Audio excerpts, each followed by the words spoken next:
Perpanjangan kontrak Sintayong dijagal meski disambut bahagia anak dan istri.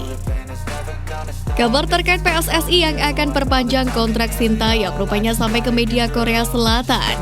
Mendengar kabar tersebut, media Korea Selatan pun langsung memastikan kepada anak Sintayong, Shin Jae-hyuk. Shin Jae-hyuk pun mengatakan bahwa memang sudah ada obrolan keluarga terkait perpanjangan kontrak dari Sintayong. Selain itu, Sintayong juga mengatakan jika sang ibu telah memposting tautan artikel tentang pembaruan kontrak Sintayong. Bahkan, istri Sintayong akan berangkat ke Jakarta untuk menemui suaminya tersebut.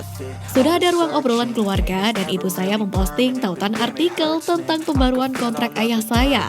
Ibu juga berangkat ke Indonesia hari ini untuk menemui ayah. Mungkin ibu sudah tahu sebelumnya tentang kabar perpanjangan kontrak ayah. Itu sebabnya saya kira dia pergi ke Indonesia pada waktu yang tepat, kata Shin Jae-hyuk dikutip dari Sportji. Muhammad Iryawan sendiri mengaku bahwa ada beberapa faktor yang membuat pihak PSSI berencana memperpanjang kontrak Sintayong. Namun Iwan Bule mengatakan bahwa keputusan tersebut masih akan didiskusikan lebih lanjut. Di sisi lain, keputusan PSSI mengumbar janji akan memperpanjang kontrak Sintayong sedikit mendapatkan sentilan, di mana sentilan itu datang dari koordinator Save Our Soccer atau SOS Akmal Marhali, yang mana secara belak-belakan mengkritik langkah PSSI tersebut. Ia beranggapan langkah yang terburu-buru ini adalah sebuah kebodohan dan euforia yang terlalu kebablasan dari pejabat PSSI. Padahal Sintayong belum mencapai misi yang diusung sejak awal kontrak, yakni mengakhiri puasa gelar Timnas Indonesia. Menurut Akmal Marhali, menjanjikan perpanjangan kontrak Sintayong secara terang-terangan di depan publik dikhawatirkan bisa jadi bumerang bagi PSSI sendiri. Kebodohan dari sisi manajemen, organisasi, dan campaign. Menjanjikan perpanjangan kontrak Sintayong adalah euforia kebablasan dari PSSI.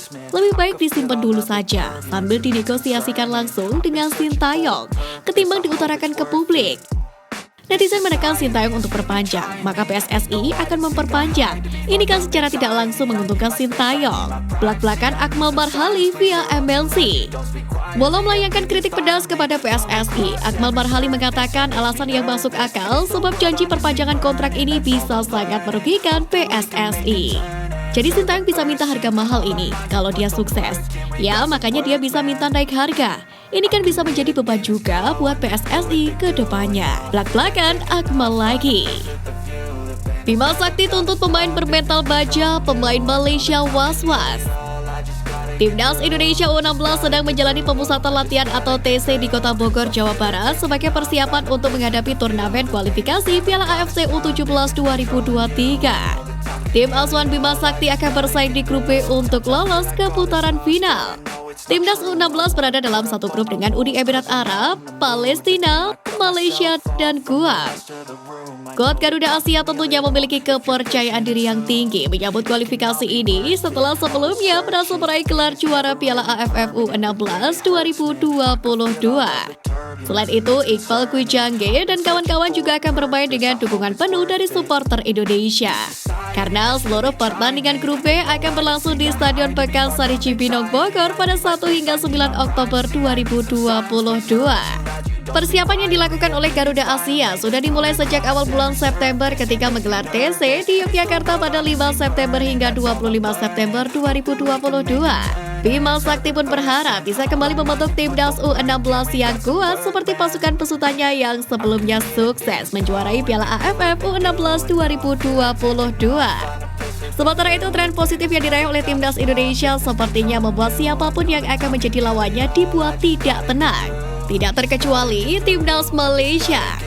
Diketahui Timnas Malaysia bakal bertemu Timnas Indonesia pada 9 Oktober di laga penutup.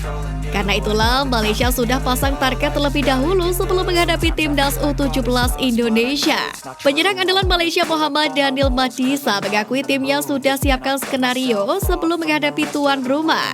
Timnya pun bertekad bakal berusaha mendapatkan 9 poin terlebih dulu sebelum bertemu dengan Timnas U17 Indonesia. Hal itu karena grup yang ditempati Malaysia merupakan grup yang sulit. Target tersebut merupakan pesan dari pelatihnya sendiri. Daniel pun mengaku bertekad untuk mencetak gol di tiap pertandingan. Indonesia ke Piala AFF dengan wajah seram, Pratama Arhan yakin juara. Timnas Indonesia akan datang ke Piala AFF 2022 dengan wajah yang lebih garang tapi bopeng dibandingkan edisi-edisi sebelumnya dalam satu dekade terakhir.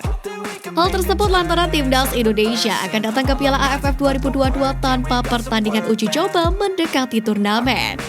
Sementara Malaysia, Vietnam, dan Thailand sebagai lawan terkuat di Piala AFF berpeluang melakukan persiapan yang lebih panjang.